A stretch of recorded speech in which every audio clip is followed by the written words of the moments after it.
փաստորեն հավանաբար ծանոթացել եք, առաջին տպավորությունը որն է։ Առաջին տպավորությունը հետևյալն է, որ Նիկոլի բանդային էլի հրահանգ ա տրվել, այսօր առավոտ շուտ, օրը բաց չեն թողել բանդիտիզմ իրականացնելու համար։ Հայաստանում պետական ինստիտուտները իշխանազավթումից հետո Նիկոլի կողմից վերածվել են այլևս բանդայի ստորաբաժանումների։ Շատ հստակ գործող, կազմակերպվածության բարձր աստիճան ունեցող բանդա է, որը շատ լավ գիտի, թե ով ինչ պիտի անի, ովքեր են որ պիտի զինված խմբերով ման գան, ովքեր են որ պիտի իրավապահի դիմակ հագած մարդկանց խոշտանգեն, ֆիզիկական հաշվեհարդարով սպառնան, ովքեր են որ պիտի իբր պայքարեն քրեական ենթամշակույթի դեմ, բայց իրականում քրեական ենթամշակույթ տարածելով վախեցնեն Հայաստանի քաղաքացիներին։ Այն ինչ այսօր տեղի է ունենում, բացի նրանից, որ քաղաքական հաշվեհարդարը եւ սահմանադրաիրավական իրավունքների ոտնահարում է Նարեկ Սամսոնյանի եւ Վազգեն Սաղաթելյանի, այսօր առավոտյան կատարվողը նաեւ շատ հստակ է, ազատ խոսքը ճնշելու եւ լրատվամիջոցը փակելու Նիկոլ Փաշինյանի հերթական դրսեւորումն է։ Ինչ ենք մենք խուսափում դրանից խոսել, առգրավել լրատվամիջոցի գործունեության, բնականon գործունեության համար անհրաժեշտ տեխնիկան նշանակում է փակել լրատվամիջոցը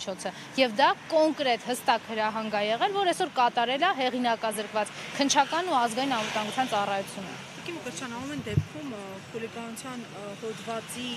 հետ է կապված այս ամբողջ process-ը, Ալեն Սիմոնյանը փաստորեն նաև առանձին հայց է ներկայացրել վիրավորանքի համար, փոխհատուցում է պահանջել, համենայն դեպս այդ մասին են գրում լրատվամիջոցները,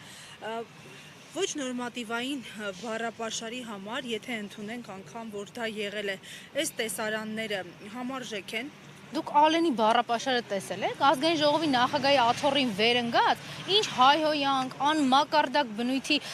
բնութագրիչներ կա տալիս է ազգային ժողովի նախագահի աթոռին վերընկած ուղիղ եթերում։ Այդ չեն տեսնում Նիկոլա հպատակ իրավապահները։ Խուլիգանությունը գիտեք որն է, երբ որ Ալենը ՊՊԾ ախրանիկներին հրամայում է փողոցում մարդուն անշարժացնել Հայաստանի քաղաքացուն ու թքում է այդ քաղաքացու վրա։ Խուլիգանությունն է, երբ որ իր